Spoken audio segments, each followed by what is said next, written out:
평생을 아껴 모은 돈이었습니다. 남편이 남기고 간 세상에서 가장 소중한 유산이었죠. 그런데 당근 하나 잘못 팔았다가 단 하루 만에 모두 사라졌습니다. 입금됐다는 메시지, ATM 오류라며 잠시만 기다려 달라던 그 남자. 물건은 이미 그가 가져갔고 제 통장엔 0원만 남았습니다. 그 남자를 찾아가 벨을 눌렀을 때 문틈 사이로 들린 목소리. 저는 그 순간 제 심장이 멈추는 줄 알았습니다. 대체 그 사람은 누구였을까요? 아침 햇살이 천천히 부엌 창문을 타고 들어왔습니다. 박영희는 늘 그렇듯 가장 먼저 눈을 떴습니다. 잠깐 누워 천장을 바라보다가 조용히 숨을 고르고 천천히 몸을 일으켰습니다. 무릎이 욱신거렸지만 익숙한 통증이었지요.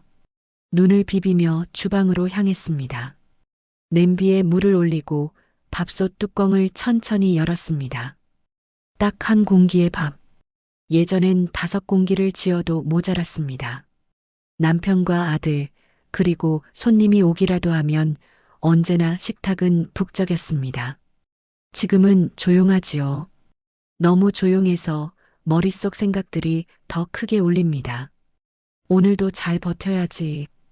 영희는 속으로 작은 다짐을 했습니다. 밥을 덜어 작은 그릇에 담고 된장국을 데웠습니다. 두부는 반 모만 썰어 넣었습니다. 예전처럼 많이 먹지 못합니다.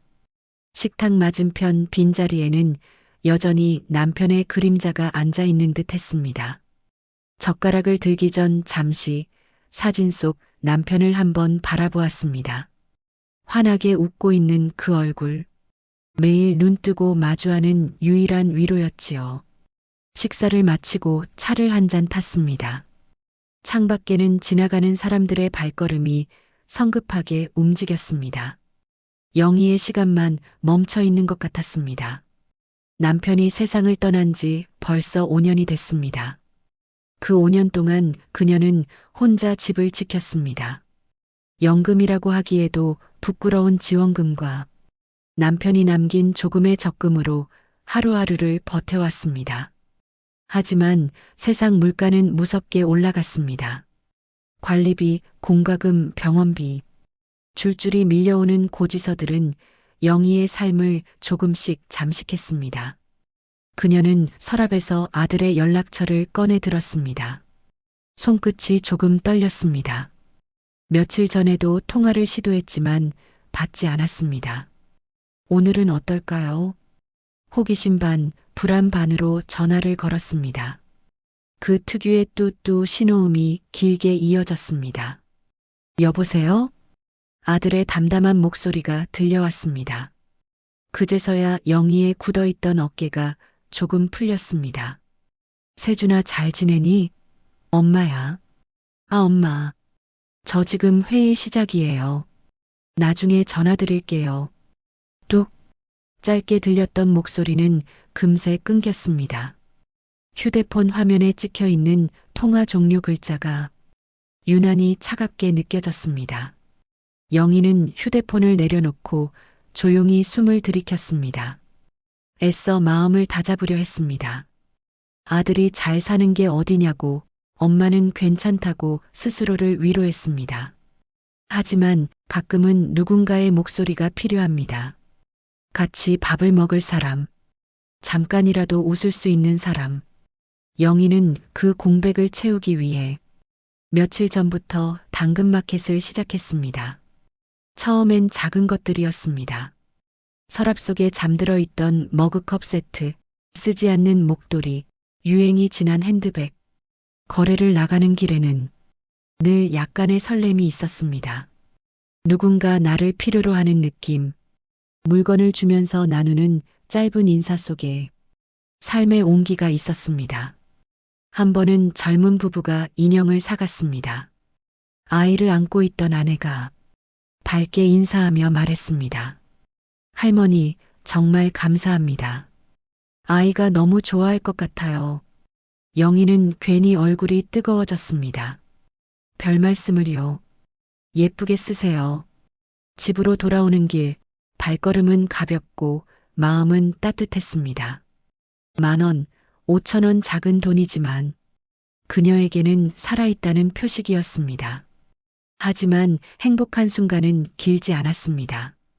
밀린 관리비 고지서가 다시 배달되었습니다. 처방받아야 하는 약은 더 비싸졌습니다. 어떻게 해야 할까요? 영희는 다시금 깊은 생각에 잠겼습니다. 그리고 결국 금고를 열었습니다. 안에는 남편의 손길이 닿아 있는 고가의 시계와 작은 골동품이 놓여 있었습니다. 남편이 생전에 유일하게 아꼈던 물건들이었습니다. 여행 중 어렵게 구한 시계였고 아버지에게 물려받은 귀한 도자기 조각이었습니다. 이건 팔지 말자고 했는데 영희의 손끝이 떨렸습니다. 하지만 그녀는 현실을 외면할 수 없었습니다. 당근마켓에 사진을 찍어 올리는 동안 마음속 깊은 곳에서 남편의 목소리가 들리는 듯 했습니다. 영희야, 그건 손대지 마. 그건 우리 인생의 기록이야. 영희는 입술을 깨물며 눈을 감았습니다. 하지만 현실은 기록보다 더 무거웠습니다. 그녀는 손가락을 멈추지 않았습니다. 업로드 버튼을 누른 순간 작은 떨림이 손목에서 전해졌습니다. 그리고 몇 시간 지나지 않아 메시지가 도착했습니다. 혹시 직거래 가능하실까요? 친절하고 공손한 말투였습니다. 프로필 사진 속 남자는 깔끔한 셔츠 차림에 미소가 고운 30대 중반쯤으로 보였습니다. 부모님께 선물 드리고 싶어서요. 정말 좋은 물건이네요. 영희의 가슴이 따뜻해졌습니다. 누군가의 부모에게 다시 사랑받는 물건이라면 남편도 기뻐하겠지요. 네, 잘 부탁드립니다. 영희는 수줍게 답장을 보냈습니다. 그 순간 몰랐습니다.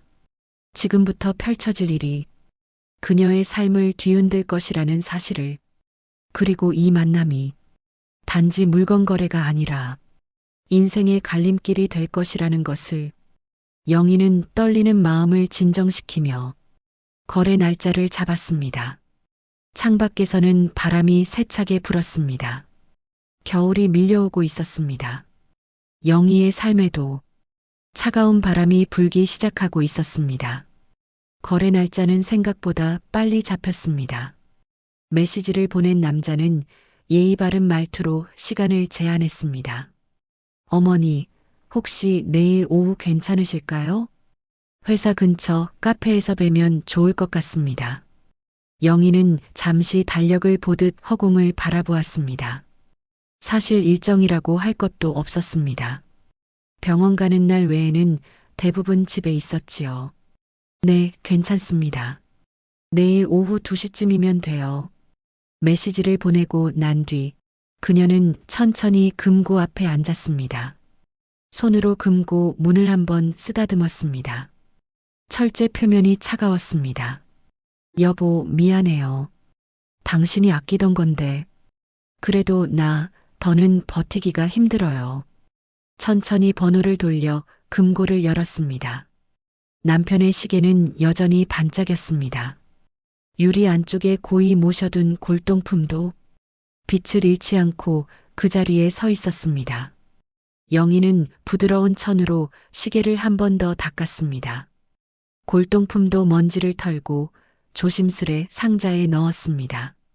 그 손길에는 미안함과 애틋함이 섞여 있었습니다. 다음 날 하늘은 조금 흐렸습니다. 영희는 옷장을 열고 고민했습니다. 너무 낡아 보이지 않으면서도 괜히 티 내고 싶지 않은 마음. 결국 단정한 남색 코트를 꺼냈습니다. 남편이 생전에 사주었던 옷이었습니다. 거울 앞에 서서 머리를 쓸어 올리고 입술에 조용히 말했습니다. 괜찮아요. 잘 다녀올게요. 가방 안에는 시계와 골동품이 들어 있었습니다. 입구를 다시 확인하고 손잡이를 꼭 쥐었습니다. 버스 정류장에 도착했을 때 차가운 바람이 코끝을 스쳤습니다. 영희는 숨을 한번 고르고 버스에 올랐습니다. 차창 밖으로 스쳐 지나가는 풍경이 왠지 더 빠르게 흘러가는 것처럼 느껴졌습니다. 그녀의 마음도 조금씩 조급해졌습니다. 이 돈만 들어오면 관리비도 내고 약값도 밀리지 않겠지. 당분간은 걱정 덜 수 있겠지요. 스스로에게 조용히 말하며 손가락으로 가방 끈을 만지작거렸습니다.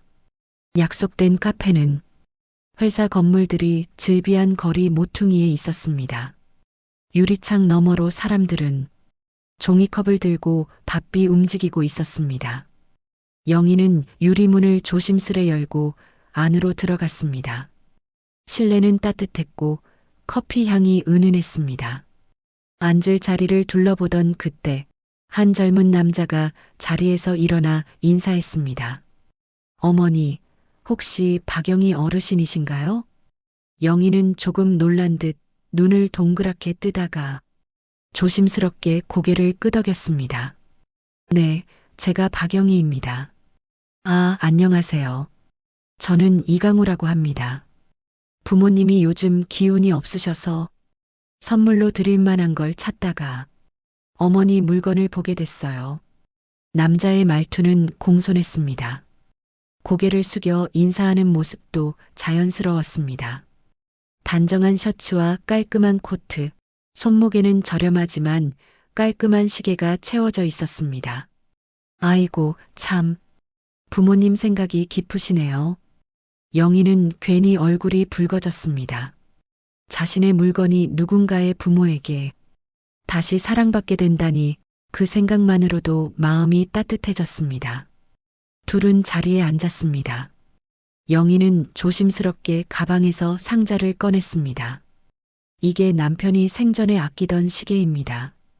이건 작은 도자기인데 오래된 거라 아버님께서 물려주셨다고 하더라고요. 남자는 상자를 열어보며 눈을 반짝였습니다. 와, 정말 상태가 좋네요. 이 정도면 솔직히 온라인에 올리시면 더 비싸게 파실 수도 있겠는데요? 남자의 말에 영희는 손사래를 쳤습니다. 아유, 저는 그런 건 잘 몰라요. 그냥 좋은 분께 갔으면 해서요. 남자는 미소를 지었습니다. 어머니 같은 분께서 파시는 걸 보면 뭔가 믿음이 가요. 제가 잘 모시겠습니다. 그 말에 영희는 안도하는 듯 숨을 한번 내쉬었습니다. 이제 남은 건 입금 확인뿐이었습니다. 남자는 휴대폰을 꺼내 은행 앱을 열었습니다. 영희는 그 옆에서 조심스레 화면을 바라보았습니다. 어머니, 계좌번호 다시 한번 말씀해 주세요. 영희는 메모지에 적어온 번호를 또박또박 읽었습니다. 남자는 손가락으로 빠르게 입력했습니다. 이체 금액을 확인하고 비밀번호를 누른 뒤 휴대폰 화면을 영희에게 보여주었습니다. 여기 보시면 이체 완료라고 뜨죠? 화면에는 이체가 정상적으로 처리되었습니다라는 문구와 함께 금액과 계좌번호가 적혀 있었습니다. 영희는 안도의 미소를 지었습니다. 아이고, 고마워요. 부모님께 잘 전해드려요. 남자는 고개를 끄덕이며 말했습니다. 네, 정말 감사합니다. 근데 어머니, 요즘 은행이 좀 느려서요. 혹시 바로 안 들어오면 좀만 기다려주세요. 그래도 오늘 안에는 들어갈 거예요. 영희는 고개를 끄덕였습니다. 그래요, 뭐. 요즘은 다 그럴 수 있지요. 남자는 마지막으로 한 번 더 상자를 확인하고 조심스럽게 가방에 넣었습니다. 그리고 자리에서 일어나며 말했습니다. 그럼 저는 먼저 가보겠습니다. 집에 가는 길에 바로 부모님께 보여드리려고요. 영희는 자리에서 같이 일어나 작게 인사를 했습니다. 조심히 가요. 부모님께 제 인사도 전해주세요. 네, 꼭 전할게요. 남자는 그 말을 끝으로 카페 문을 밀고 나갔습니다. 문 닫히는 소리가 짧게 울렸습니다. 영희는 그 자리에서 잠시 서 있었습니다. 묘한 허전함이 가슴속을 스쳤습니다. 집으로 돌아오는 버스 안에서 영희는 여러 번 휴대폰을 확인했습니다. 계좌 잔액은 변함없었습니다. 조금 있으면 들어오겠지. 은행이 느리다잖아. 스스로를 다독였습니다.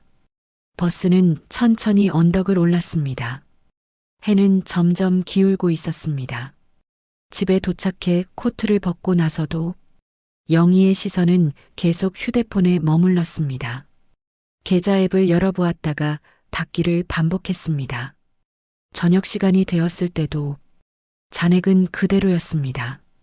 그녀는 조심스럽게 문자 메시지를 보냈습니다.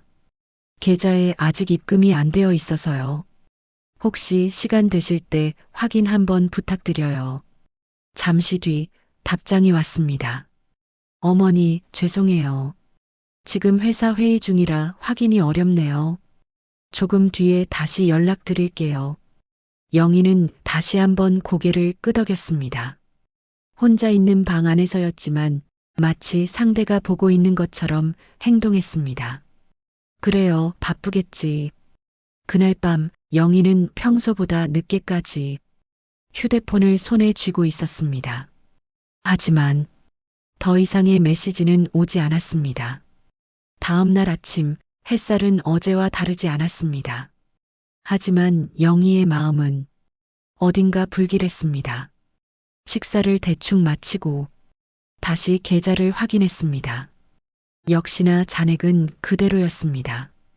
이번에는 조금 더 조심스럽게 전화를 걸어보았습니다. 고객님이 통화 중이거나 전원이 꺼져 있어 익숙한 안내 멘트가 차갑게 울려 퍼졌습니다. 영희는 전화를 끊지 못하고 한참을 휴대폰을 쥔 채 서 있었습니다. 설마 작게 내뱉은 한마디가 허공으로 흩어졌습니다. 그녀는 다시 한번 메시지를 보냈습니다. 혹시 어제 이체하신 거 문제가 생기신 건 아닌지요? 걱정이 되어서 연락드려요. 잠시 후 메시지 옆에 작은 표시가 떴습니다. 전송 실패. 영희는 멍하니 화면을 바라보았습니다. 손끝이 서서히 차가워졌습니다. 그녀는 결국 은행으로 향했습니다. 창구에 앉은 직원에게 조심스럽게 물었습니다. 어제 누가 이체를 했다고 했는데 이게 화면만 그런 건 아닌지 정말로 이체가 된 건지 확인이 될까요? 직원은 영수증도 문자도 없다는 말에 잠시 난감한 표정을 지었습니다. 고객님, 이체 내역은 실제로 이루어져야만 여기 화면에 기록이 남습니다. 보여주신 건 그쪽 분의 휴대폰 화면이셨죠? 영희는 고개를 끄덕였습니다. 직원은 안타까운 눈빛으로 말했습니다. 요즘 그런 식으로 속이는 경우가 많습니다. 화면만 조작해서 보여주는 거죠. 혹시 상대방 계좌번호나 성함 기억하시나요? 영희는 바짝 긴장한 얼굴로 머릿속을 더듬었습니다. 하지만 대화 기록은 이미 사라져 있었습니다. 저 그분 이름은 강우, 이강우라고 했던 것 같은데 계좌번호는 메모를 따로 안 해두었네요. 직원은 안타깝다는 듯 숨을 내쉬었습니다. 경찰에 신고해 보시는 게 좋겠습니다. 다만 이런 건 잡기가 쉽지 않아서요. 영희는 고개를 끄덕였습니다. 감사 인사를 하고 은행을 나섰습니다. 밖으로 나왔을 때 바람이 더 차갑게 느껴졌습니다. 내가 속았구나. 비로소 그 사실이 전신을 파고들었습니다. 집으로 돌아오는 길, 영희는 잠시 걸음을 멈추었습니다. 횡단보도 앞에 서서 신호등이 바뀌기를 기다리며 하늘을 올려다보았습니다. 구름이 두텁게 껴 있었습니다. 여보, 나 바보 같지요. 입 밖으로 새어나온 말은 금세 바람에 섞여 사라졌습니다. 집에 도착하자 정미선이 마침 복도에서 쓰레기를 버리고 있었습니다. 어머, 영희 언니, 어디 갔다 오셔요? 영희는 억지로 미소를 지었습니다. 그냥 은행 좀 다녀왔어요. 아이고, 요즘은 은행 한번 가기도 귀찮은데 무슨 일 있으셔요? 순간 당했다는 말을 꺼낼까 말까 입술이 떨렸습니다. 하지만 결국 그녀는 고개를 저었습니다. 별일은 아니고 그냥 확인할 게 있어서요. 정미선은 고개를 끄덕이며 말했습니다. 언니도 참 뭐든 혼자 다 하려고 하시네. 요즘 세상 험해서 조심하셔야 돼요. 특히 그런 중고 거래 같은 건 더더욱. 그 말에 영희는 가슴이 철렁 내려앉았습니다. 그러게요. 조심한다고 했는데 말끝이 흐려졌습니다. 정미선은 대수롭지 않게 다시 자기 집 쪽으로 발걸음을 옮겼습니다. 영희는 혼자 현관문을 열고 들어왔습니다. 집안 공기는 평소보다 더 무겁게 느껴졌습니다. 거실 한가운데에 서서 한동안 아무 말도 하지 못했습니다. 저녁이 되어 그녀는 결국 아들에게 전화를 걸었습니다. 세준아 엄마야. 아 엄마. 저 지금 회의 끝나고 이동 중인데 무슨 일 있으세요? 도로 소음이 섞인 조금은 피곤한 목소리였습니다. 영희는 잠시 망설였습니다. 나 사기당했어. 그 말을 꺼내고 싶었습니다. 하지만 아들의 반응이 두려웠습니다. 또 잔소리하겠지. 왜 그런 걸 혼자 하셨냐고. 왜 나한테 말 안 했냐고. 결국 그녀는 다른 말을 꺼냈습니다. 그냥 잘 지내나 해서. 일은 바쁘지? 몸은 괜찮고? 네, 뭐 바쁘죠. 엄마도 건강 잘 챙기시고요. 저 다음 주에 출장이 있어서 당분간 연락 자주 못 드릴 수도 있어요. 그래, 그래. 일이 우선이지. 그럼 저 지금 차가 막혀서요. 나중에 다시 전화 드릴게요. 통화는 그렇게 끝났습니다. 휴대폰 화면이 어둡게 꺼졌습니다. 거실도 함께 어두워진 것 같았습니다. 영희는 천천히 소파에 앉았습니다. 손을 모으고 시계를 바라보다가 그제야 깨달았습니다. 시계도 도자기도 이제 이 집에 없습니다.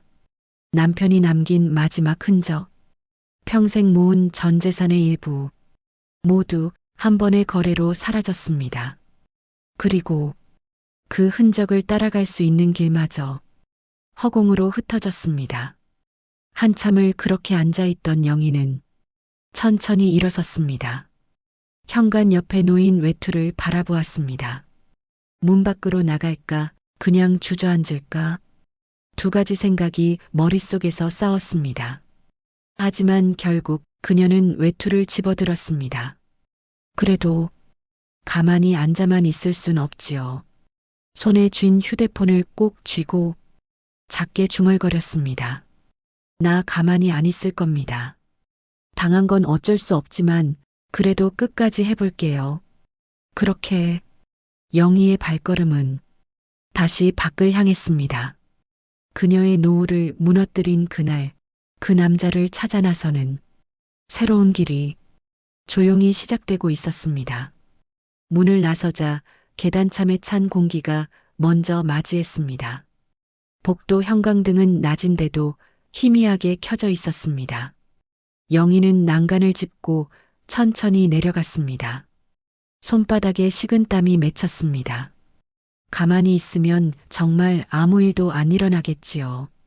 스스로에게 말하듯 중얼거리며 슬리퍼 대신 운동화를 꺼내어 신고 집을 나섰습니다. 먼저 향한 곳은 집 근처 파출소였습니다. 파란 간판 아래 자동문이 힘없이 열렸습니다. 안에는 경찰 두 사람이 책상에 앉아 서류를 정리하고 있었습니다. 영희는 조심스럽게 다가가 말했습니다. 저 신고를 좀 하려고 왔습니다. 중년의 경찰이 고개를 들었습니다. 어떤 일로 오셨나요? 영희는 숨을 한번 고르고 천천히 어제 있었던 일을 이야기했습니다. 당근마켓, 시계와 도자기, 카페, 계좌이체 화면, 그리고 사라진 연락. 말을 이어가며 스스로도 믿기지 않는다는 듯 고개를 몇 번이나 떨궜습니다. 경찰은 메모지를 꺼내들고 간단히 적으며 물었습니다. 상대방 이름은 이강우라고만 들으신 거죠? 내 젊은 친구였어요. 부모님께 선물한다면서. 전화번호나 계좌번호는요? 전화번호는 지금은 아예 안 걸어져요. 채팅도 다 사라졌고요. 제가 그런 걸 잘 몰라서. 경찰은 잠시 휴대폰을 보더니 고개를 저었습니다. 당근 계정에서 채팅방을 나가거나 상대가 탈퇴하면 기록이 남지 않는 경우도 있습니다. 계좌번호라도 있으면 추적이 가능한데 그것도 정확히 기억이 안 나시면 솔직히 많이 어렵습니다. 영희의 어깨가 눈에 띄게 내려앉았습니다. 그럼 방법이 전혀 없는 건가요? 그는 미안한 얼굴로 말을 이었습니다. 요즘 이런 중고거래 사기가 정말 많습니다. 일단 피해 신고 접수는 해드릴게요. 하지만 큰 기대는 하지 않으시는 게 좋겠습니다. 큰 기대는 하지 말라. 그 말이 머릿속을 맴돌았습니다. 영희는 고개를 숙인 채 작게 대답했습니다. 예, 알겠습니다. 신고서에 이름과 연락처를 적는 동안 볼펜이 종이를 긁는 소리만 작게 울렸습니다. 파출소를 나왔을 때 햇볕은 제법 따스했지만 영희의 몸은 더 떨렸습니다. 다음으로 향한 곳은 어제 거래를 했던 카페 근처였습니다. 버스에서 내려 어제와 같은 길을 걸었습니다. 회사원들이 점심시간을 맞아 삼삼오오 몰려 나오고 있었습니다. 누군가는 크게 웃었고 누군가는 전화 통화를 하며 빠르게 지나갔습니다. 그 사이를 비집고 영희는 카페 문을 열었습니다. 어제 앉았던 자리, 남자가 앉아있던 자리, 둘이 마주봤던 테이블이 그대로 있었습니다. 직원에게 다가가 조심스럽게 말을 걸었습니다. 저 어제 여기서 젊은 남자랑 거래를 했는데요. 혹시 이 가게 CCTV 같은 거 볼 수는 없을까요? 직원은 놀란 눈으로 영희를 바라보았습니다. 무슨 일 있으셨어요? 제가 사기를 당한 것 같아서요. 혹시라도 얼굴이 찍혀 있으면 도움이 될까 싶어서. 직원은 난감한 표정을 지었습니다. 손님, 죄송하지만 저희 가게 CCTV는 개인이 임의로 볼 수가 없어요. 경찰에서 공식 공문이 와야 확인해 드릴 수 있습니다. 영희는 고개를 끄덕였습니다. 그렇겠지요. 제가 괜한 부탁을 했네요. 혹시 경찰에 신고는 하셨어요? 네, 방금 하고 왔어요.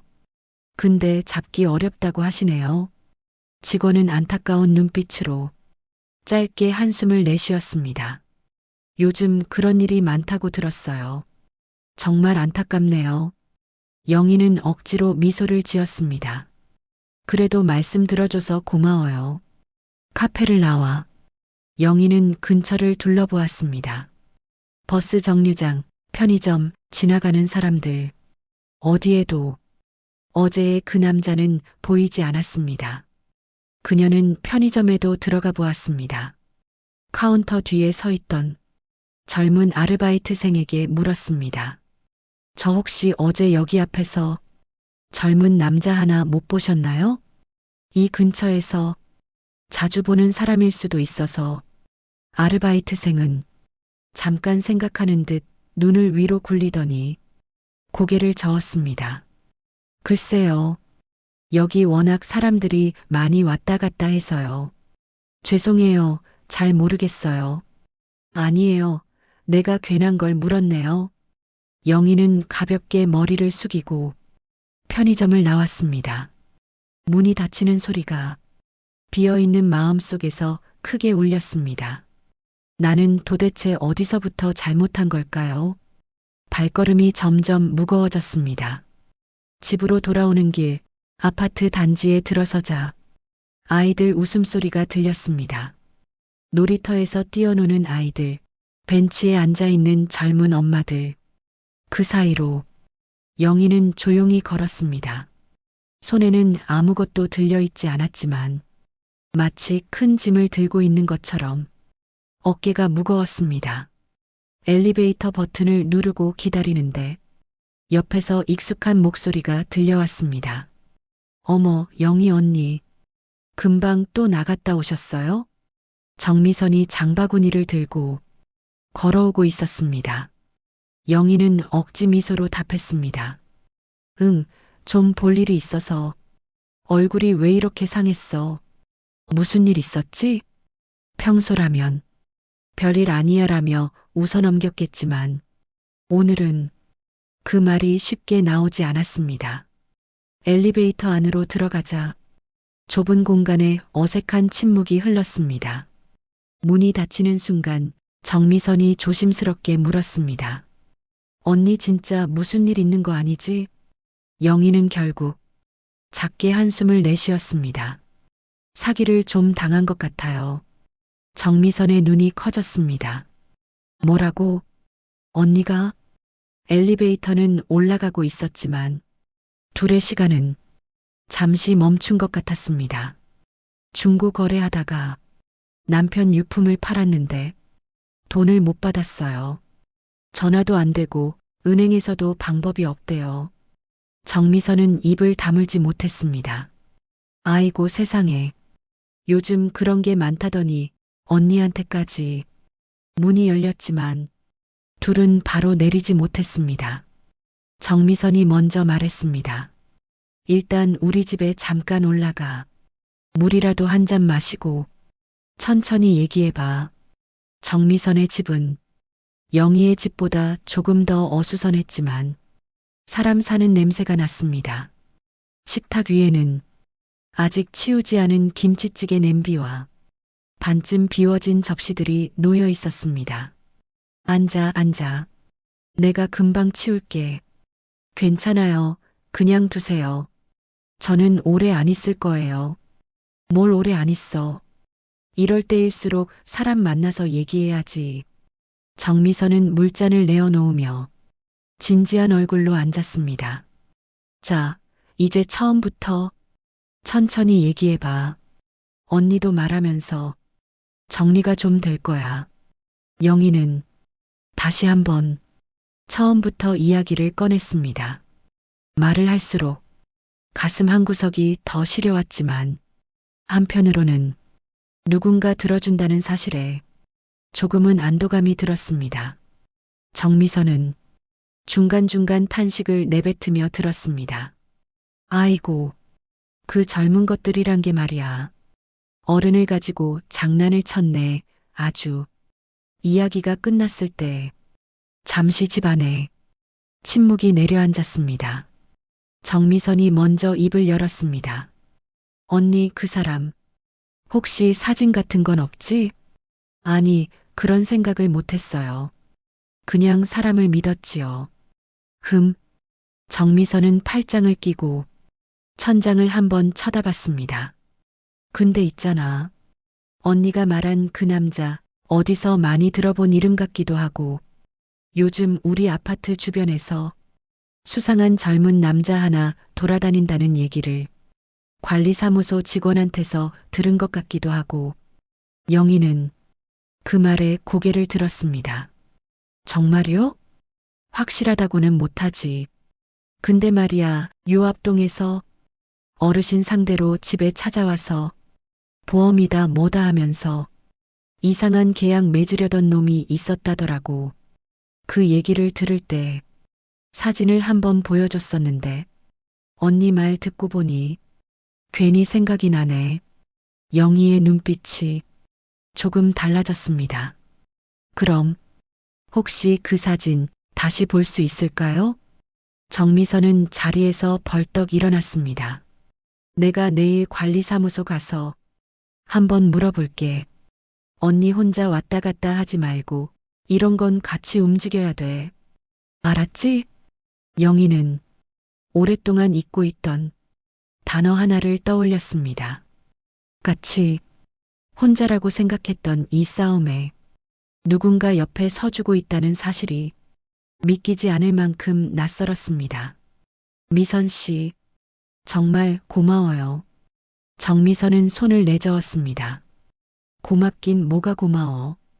옆집 언니가 이런 일을 당했는데 가만히 있는 게 더 이상하지. 둘은 잠시 말없이 앉아 있었습니다. 방 안에는 끓지 않는 찌개 냄새와 미지근한 물 냄새가 섞여 있었습니다. 하지만 영희의 마음 한구석에는 아주 작은 불씨 하나가 다시 피어오르고 있었습니다.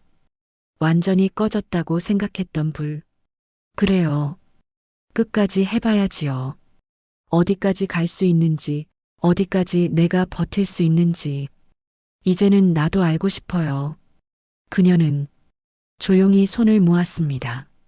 창밖에서는 겨울 해가 조금씩 기울고 있었습니다. 오늘 하루 어떤 해결도 얻지 못했습니다. 사기꾼의 행방도 전혀 알 수 없었습니다. 하지만 내일을 향한 작은 단서 하나, 관리사무소의 사진, 수상한 젊은 남자, 그리고 이웃의 기억. 영희는 그것만으로도 다시 한번 발을 내디딜 힘을 조금 얻은 듯 했습니다. 이 위기를 어떻게 극복할 수 있을지 아직은 알 수 없었습니다. 하지만 적어도 이제 혼자는 아니었습니다. 다음 날 아침 알람도 없는데 영희는 평소보다 일찍 눈을 떴습니다. 천장은 어제와 똑같이 희끗희끗했고 부엌도 거실도 변한 것이 없었습니다. 하지만 마음 한구석이 조금은 달라져 있었습니다. 오늘은 가만히 있지만은 말자. 영희는 이불을 젖히고 천천히 일어났습니다. 무릎이 시큰거렸지만 어제보다 덜 무거운 느낌이었습니다. 밥을 짓는 대신 대충 식빵 한 장을 꺼내 입에 물었습니다. 마음이 급했습니다. 옷을 챙겨 입고 현관 앞에 서자 문득 거울 속 자신의 얼굴이 보였습니다. 눈가의 주름, 굳어있던 입꼬리가 조금 내려가 있었지요. 영희는 스스로에게 조용히 말을 걸었습니다. 할 수 있을 만큼은 해봐야지요. 신발을 신으려는데 현관 밖에서 인기척이 났습니다. 영희 언니 집에 있어요? 문 너머로 들려오는 정미선의 목소리. 영희는 문을 열었습니다. 미선 씨, 벌써 나갈 준비했네? 정미선은 장갑도 끼지 않은 손을 비비며 말했습니다. 언니 생각나서 아침부터 관리사무소 한번 들렀다가 같이 가면 좋겠다 싶어서요. 어제 말한 그 사진 있잖아. 영희는 순간 가슴이 철렁하면서도 고마운 마음이 동시에 올라왔습니다. 아직 시간도 이른데 일부러? 그럼요. 언니 혼자 다니게 둘 수는 없잖아. 같이 가요. 어차피 나도 장볼 겸 나가려던 참이었어요. 둘은 자연스럽게 복도를 걸어 엘리베이터를 탔습니다. 좁은 공간 안에서 둘의 발끝만이 조용히 움직였습니다. 관리사무소는 아파트 입구 옆 작은 방에 있었습니다. 유리창 너머로 컴퓨터와 서류들이 어수선하게 놓여 있었고 한쪽 구석에는 전기 히터가 돌아가고 있었습니다. 정미선이 먼저 문을 열고 들어갔습니다. 계장님 계세요? 책상에 앉아있던 사무직원이 고개를 들었습니다. 아주머니들. 무슨 일이세요? 정미선은 영희를 한번 돌아보더니 바로 말을 이었습니다. 저기 지난번에 말씀하셨던 수상한 젊은 남자 있잖아요. 어르신들 찾아다니면서 이상한 계약 권유하던 사람. 직원의 표정이 조금 진지해졌습니다. 예. 그 사람요. 혹시 사진 같은 거 아직 가지고 계신가 해서요. 언니가 비슷한 사람한테 사기를 당했대요. 직원은 잠깐 놀란 눈을 하더니 곧 고개를 끄덕였습니다. 잠시만요. 찾아볼게요. 그는 서랍을 뒤적이다가 파일 하나를 꺼냈습니다. 그리고 컴퓨터 모니터에 몇 장의 사진을 띄워 보여주었습니다. CCTV 화면에서 캡처한 듯한 사진. 모자를 눌러쓰고 마스크를 턱까지 내린 젊은 남자가 어딘가를 향해 걷고 있었습니다. 혹시 이 사람인가요? 영희는 본능적으로 한 걸음 앞으로 나왔습니다. 눈을 크게 뜨고 화면을 바라보았습니다. 옆모습이었지만 어제 카페에서 봤던 남자의 턱선과 체형이 겹쳐 보였습니다. 손이 떨리는 걸 느낄 수 있었습니다. 저 사람이에요. 어제 만난 그 사람. 맞는 것 같아요. 목소리가 조금 갈라졌습니다. 직원은 입술을 꾹 다물었다가 작게 한숨을 내쉬었습니다. 이 사람 저희 단지에서도 2번인가 3번 문제를 일으키고 나서 더 이상 안 보였거든요. 어르신들 집 찾아가서 보험이다, 투자다 하면서 서류 받아가려고 했어요.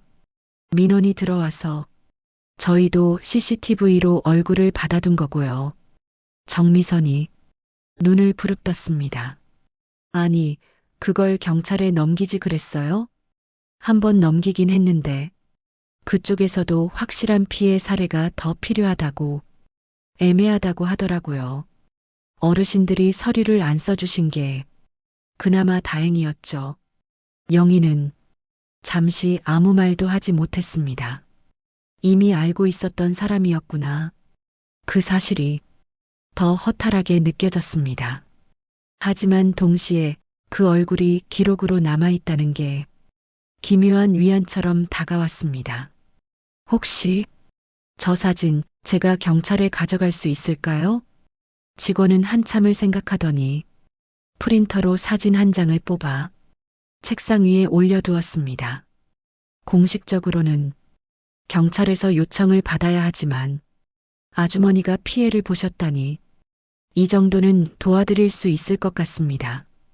다만 이걸로 바로 무슨 일이 해결되진 않을 거예요. 영희는 고개를 깊이 숙였습니다. 정말 감사합니다. 정미선도 덧붙였습니다. 계장님 고마워요. 언니가 혼자였으면 아무것도 못했을 거예요. 둘은 사진을 들고 관리사무소를 나섰습니다. 찬바람이 불었지만 영희의 손에는 뚜렷한 무언가가 쥐어져 있었습니다. 파출소를 다시 찾았을 때 어제와 같은 경찰이 서류를 정리하고 있었습니다. 그는 영희를 보자 금세 기억해낸 듯 고개를 끄덕였습니다. 어제 오셨던 아주머니시죠? 네. 오늘은 이걸 가져왔습니다. 영희는 조심스럽게 사진을 내밀었습니다. 경찰은 사진을 받아들고 눈을 찌푸리며 자세히 봤습니다. 얼굴은 조금 흐리지만 신원 파악에는 도움이 되겠네요. 관리사무소에서 주신 건가요? 네, 우리 아파트에서 전에 문제됐던 사람이라고. 그는 고개를 끄덕이며 컴퓨터에 무엇인가를 입력했습니다. 이 사람 비슷한 피해 신고가 몇 건 더 들어와 있습니다. 중고거래, 방문 판매, 방식은 조금씩 다른데 대상은 대부분 어르신들이에요. 정미선이 옆에서 참지 못하고 말했습니다. 그럼 더 빨리 잡으셨어야죠. 이렇게 피해보는 분들이 많은데. 경찰은 난처한 표정을 지었습니다. 저희도 노력하고 있습니다. 하지만 이런 경우 피해 금액이나 증거 문제도 있고요. 그래도 오늘 사진 덕분에 조금 더 범위를 좁힐 수 있을 겁니다. 그는 잠시 망설이다가 조금 더 부드러운 목소리로 말했습니다. 아주머니, 이번 거는 제가 조금 더 신경 써보겠습니다. 다만 시간이 걸릴 수 있다는 건 이해해 주셔야 합니다. 영희는 조용히 고개를 끄덕였습니다. 예. 이제는 그냥 제가 바보가 아니었다는 것만 알려졌으면 좋겠어요. 제가 너무 쉽게 믿은 줄만 알고 왜 아무것도 안 했냐고 나중에 들을까봐. 경찰은 그 말에 잠시 눈을 내리깔았습니다. 아무것도 안 하신 게 아닙니다. 오늘 이렇게 찾아오신 게 이미 중요한 첫걸음입니다. 짧은 말이었지만 영희의 가슴에 조용히 내려앉았습니다. 파출소를 나와 버스를 기다릴 때 정미선이 먼저 말을 꺼냈습니다. 언니, 오늘 잘했어. 여기까지 한 것도 쉬운 일이 아니야. 영희는 난간을 잡은 손을 내려다보았습니다. 그래도 잃어버린 건 그대로인데요, 뭐. 돈은 그렇지. 근데 말이야, 언니가 오늘 보여준 건 그 사람한테 마음까지 빼앗기지 않겠다는 거야. 그게 중요하지. 버스가 도착했고 둘은 나란히 타올랐습니다. 창가 쪽에 앉은 영희는 흔들리는 차 안에서 조용히 생각에 잠겼습니다. 정말 마음까지 뺏기지 않으려면 어떻게 해야 할까요? 창밖으로 집들이 하나 둘 지나갔습니다. 집에 도착했을 때 영희는 이상하게 누군가에게 이 사실을 알려야겠다는 생각이 들었습니다. 그 누군가는 아들이었습니다. 지금까지 걱정시킬까봐 숨겨왔지만 이제는 숨기는 것이 더 큰 짐처럼 느껴졌습니다. 사진을 다시 한번 바라보며 휴대폰을 들었습니다. 알려서 뭐가 달라지겠냐는 생각이 들면서도 그래도 가족인데라는 마음이 조금 더 컸습니다. 링 소리가 3번 정도 울렸을 때 아들이 전화를 받았습니다. 엄마, 세준아. 지금 통화 괜찮니? 네, 오늘은 좀 여유 있습니다. 무슨 일이세요? 영희는 잠시 숨을 골랐습니다. 엄마가 좀 바보 같은 일을 했어. 아들의 숨소리가 잠시 멈춘 것 같았습니다. 무슨 일이에요? 몸은 괜찮으시고요? 몸은 괜찮아. 근데 남편 유품을 팔려고 했다가 사기를 당했어. 돈도 못 받고 그냥 다 가져갔어. 한동안 전화기 너머에서 어떤 소리도 들리지 않았습니다. 영희는 떨리는 목소리로 말을 이었습니다. 처음엔 말 안 하려고 했는데 그래도 내가 아는 게 맞겠다 싶어서 엄마가 이런 일도 당할 수 있다는 거 알아두는 게 좋을 것 같아서 아들의 목소리가 조금 낮아진 채로 돌아왔습니다. 왜 그 얘기를 이제 하셨어요? 내가 바쁘니까 괜히 걱정만 줄까봐. 엄마, 그게 무슨 말이에요? 걱정은 당연히 해야죠. 어떻게 혼자 그런 일을 버티고 계셨어요? 영희는 그 말에 잠시 눈을 감았습니다. 나도 누군가에게 기대고 싶었나 봐. 전화기 너머에서 아들의 숨소리가 조금 더 거칠어졌습니다. 엄마, 혹시 그 사람 얼굴, 사진 같은 거 있어요? 응. 오늘 관리사무소에서 비슷한 사람 사진 찾았어. 경찰에도 보여주고 왔고, 그 사진 저한테도 보내주세요. 너한테? 네. 회사 동기 중에 여기저기 사람 많이 아는 친구가 있으니까 혹시라도 SNS 같은 데서 찾아볼 수 있을지도 모르잖아요. 영희는 그 말이 믿기지 않는 듯 작게 웃음을 흘렸습니다. 그래.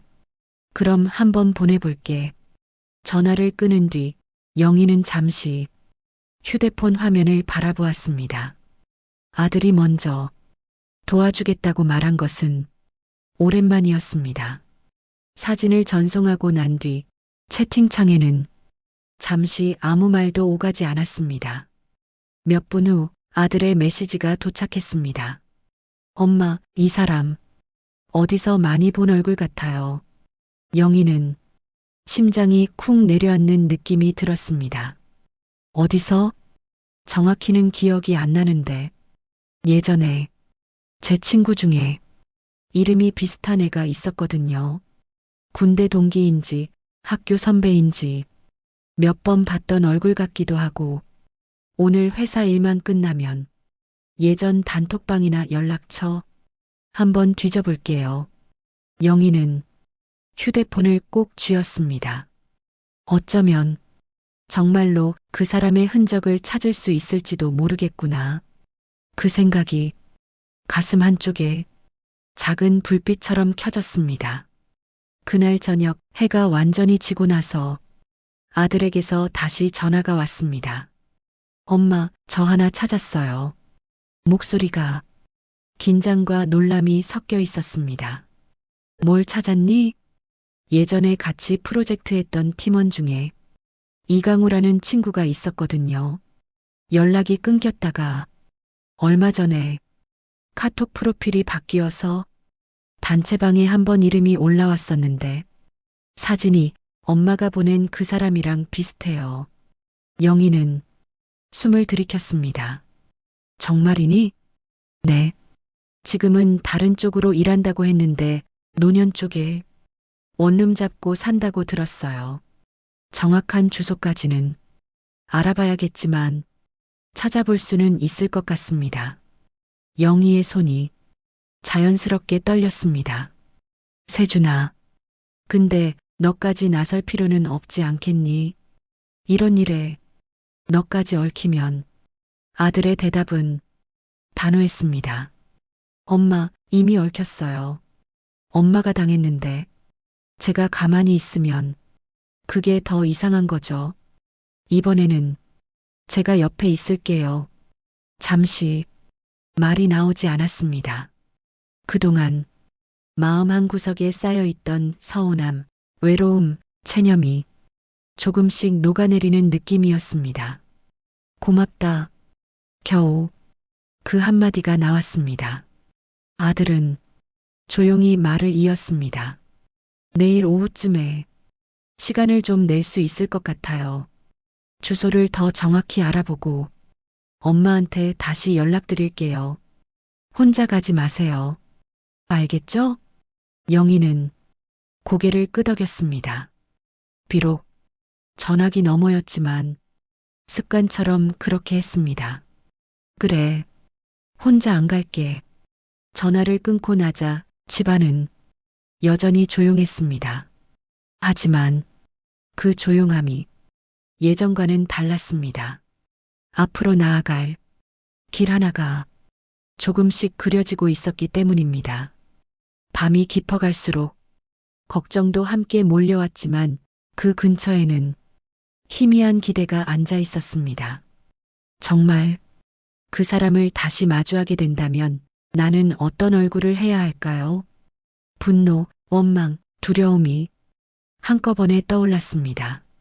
그러나 그 모든 감정 위에 조용히 자리 잡은 생각은 다른 것이었습니다. 다시는 나 같은 사람이 나오지 않게 해야지. 영희는 이불을 덮고 누워 눈을 감았습니다. 그녀의 삶에서 많은 것이 이미 사라졌지만 아직 남은 것이 있다는 것을 조금은 느끼고 있었습니다. 함께 움직여주는 이웃, 비로소 손을 내밀어준 아들, 그리고 끝까지 포기하지 않겠다는 자기 자신, 그 모든 것이 얇은 실처럼 서로 이어지고 있었습니다. 다음 날 창밖에는 맑은 하늘이 펼쳐져 있었습니다. 휴대폰 진동이 울렸습니다. 아들에게서 온 메시지였습니다. 엄마, 주소 확인했어요. 오늘 퇴근하고 같이 가요. 혼자 가지 말고 집에서 기다리고 있어 주세요. 그 문장을 여러 번 읽었습니다. 이제는 도망칠 수 없는 순간이 다가오고 있다는 걸 영희도 알고 있었습니다. 하지만 혼자가 아니라는 점에서 그 순간은 더 이상 절망만으로 채워진 시간이 아니었습니다. 영희는 거실 한가운데에 서서 조용히 숨을 들이켰습니다. 그래요. 이번에는 도망가지 않겠습니다. 그녀의 눈빛은 조금 더 단단해져 있었습니다. 이 위기가 어떻게 끝날지는 아직 알 수 없었지만 적어도 그 끝을 자신의 눈으로 확인하겠다는 결심은 분명했습니다. 그리고 그 길의 마지막에서 어떤 진실과 마주하게 될지, 어떤 선택을 하게 될지, 이제는 영희만이 아니라 이야기를 듣는 우리 모두가 함께 지켜보게 될 차례였습니다. 해가 서서히 기울 무렵 현관 앞 복도에 발소리가 멈췄습니다.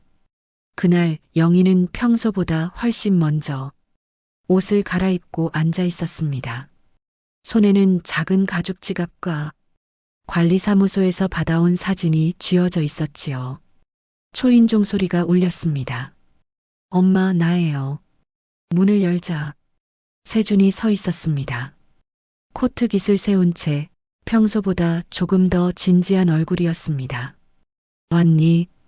짧게 인사를 나눈 뒤 둘은 말없이 몇 분을 마주보고 서 있었습니다. 먼저 입을 연 건 세준이었습니다. 엄마, 정말 괜찮겠어요? 뒤로 물러나기엔 너무 많이 왔지 않겠니? 영희는 웃으려 했지만 입꼬리가 매끄럽게 올라가지 않았습니다. 그래도 눈빛만큼은 단단했습니다. 버스를 타고 가는 동안 둘 사이에는 긴 침묵이 흘렀습니다. 창밖으로 스쳐 지나가는 간판과 회사 건물들, 퇴근하는 사람들의 얼굴이 낯설게 느껴졌습니다. 한참을 말이 없다가 세준이 먼저 입을 열었습니다. 엄마, 응, 제가 먼저 알았어야 했는데 죄송해요. 엄마가 이런 일 당할 수 있다는 걸 생각도 못했어요. 영희는 천천히 아들의 옆 얼굴을 바라보았습니다. 내가 잘못한 건 아니야. 나도 내가 이렇게까지 할 줄 몰랐거든. 그래도 제가 옆에 있었으면 조금은 달라졌을지도 모르잖아요. 그 말에 영희의 가슴이 조용히 흔들렸습니다. 늦게라도 이렇게 옆에 있어주니까 그걸로 충분하다. 대화는 거기서 끊겼지만 서로의 마음에는 조금씩 온기가 퍼지고 있었습니다.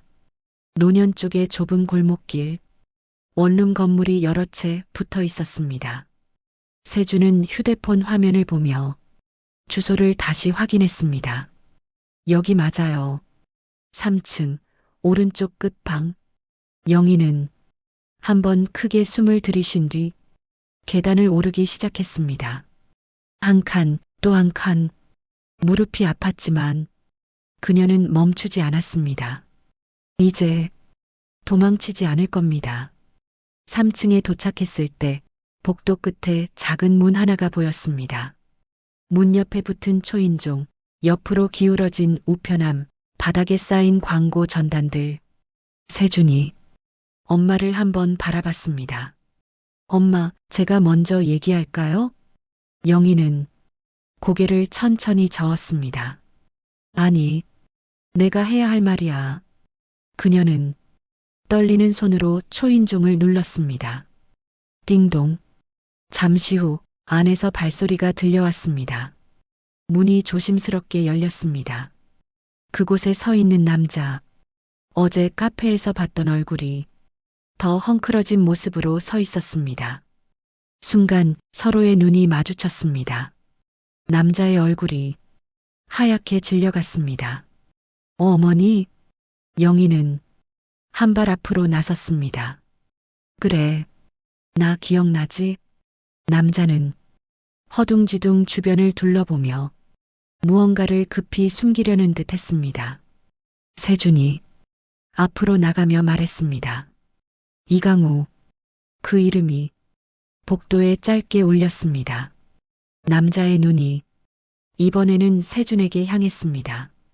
세준이 이상한 정적이 세 사람 사이에 흘렀습니다. 방 안은 좁고 어수선했습니다.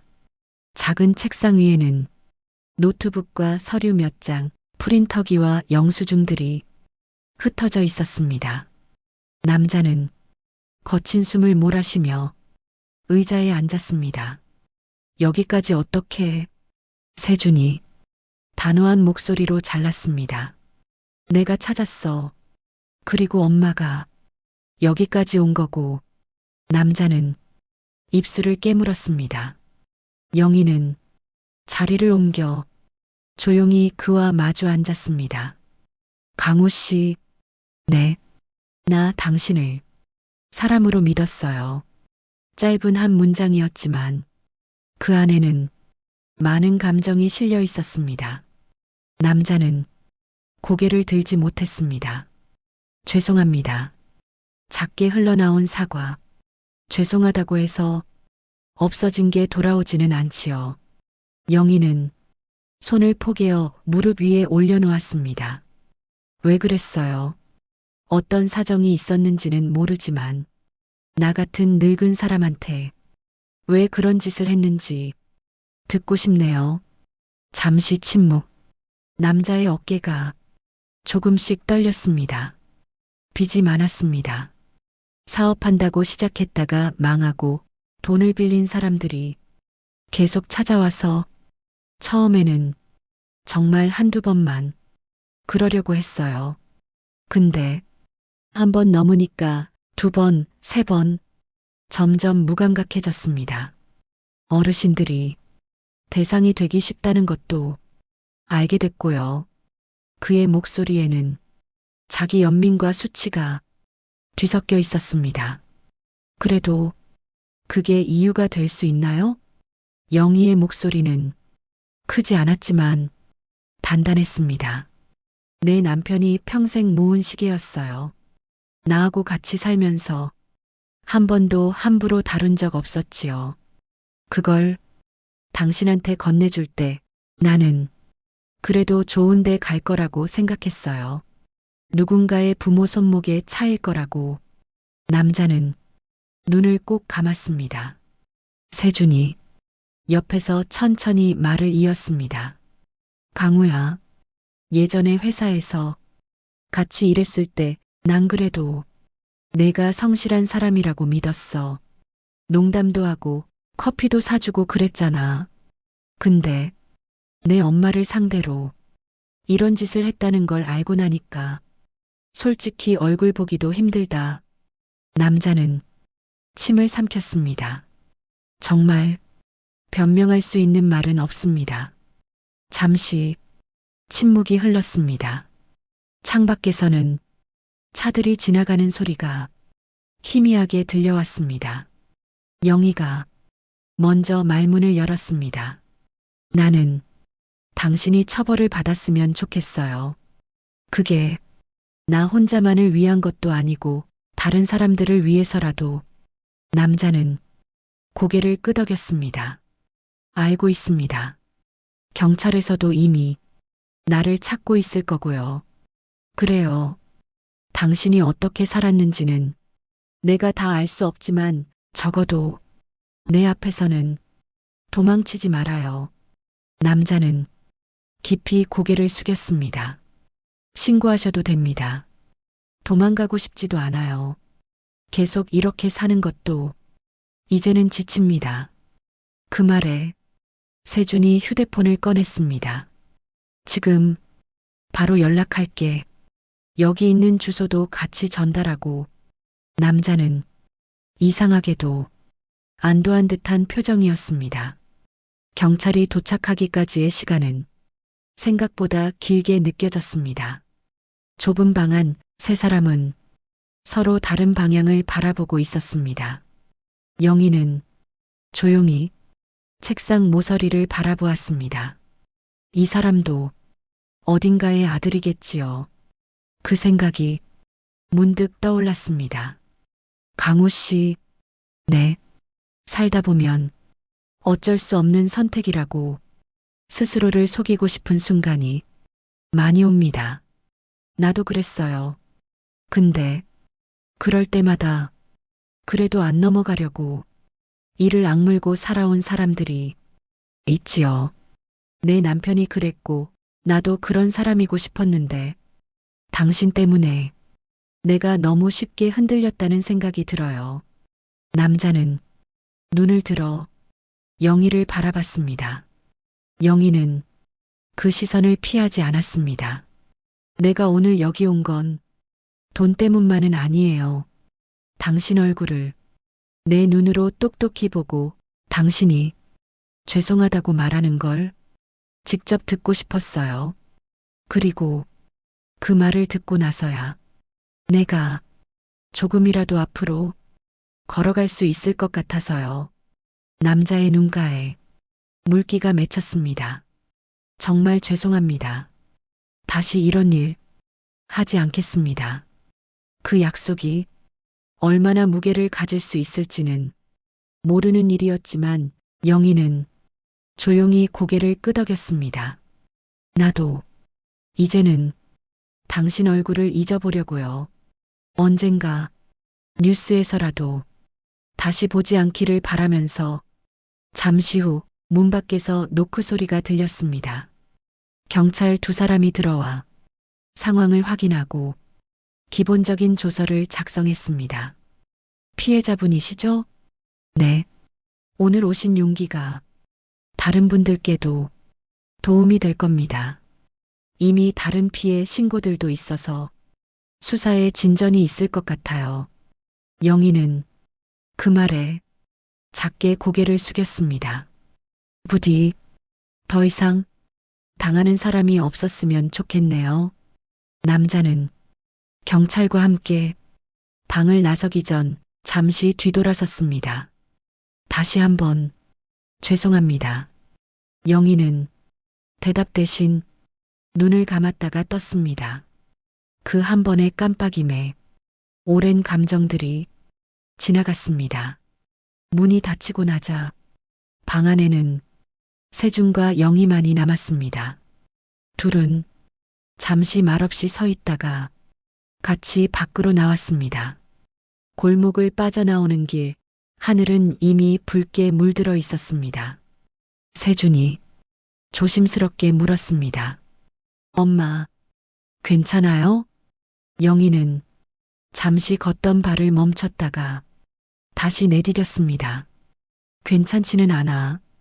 그렇다고 무너지지도 않았고 그녀는 조금 웃으며 덧붙였습니다. 살다 보니 괜찮다, 괜찮지 않다. 둘 중 하나로 나눌 수 있는 일은 별로 없더라. 세준은 그 말에 살짝 미소를 지었습니다. 엄마가 생각보다 훨씬 강한 사람이라는 걸 오늘 처음 알았어요. 아니야. 강한 건 내 아버지였고 이웃이었고 그리고 오늘 같이 걸어준 너였지. 두 사람은 천천히 횡단보도를 건넜습니다. 신호등 불이 초록색으로 바뀌어 있었습니다. 며칠 뒤 파출소에서 연락이 왔습니다. 사기꾼은 정식으로 구속되었고 영희를 포함한 몇몇 피해자들에게 일부 금액이 분할 변제될 가능성이 있다는 소식이었습니다. 전액이 아니었습니다. 언제 다 받을 수 있을지도 알 수 없었습니다. 하지만 그 소식을 들었을 때 영희는 이상하게 눈물이 먼저 났습니다. 그래도 뭔가가 돌아오긴 하는구나. 돈 때문만은 아니었습니다. 내가 바보 같았던 것만은 아니구나. 그래도 뭐라도 해보려 했던 게 헛된 건 아니었구나. 그 사실이 가슴 깊은 곳을 조용히 데워주었습니다. 그 후로 영희의 일상은 크게 달라지지 않았습니다.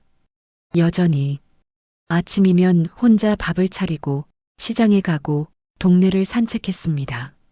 하지만 작은 변화들이 있었습니다. 경로당에서 중고거래 사기 조심하세요라는 이야기를 다른 어르신들에게 먼저 꺼내기 시작했습니다.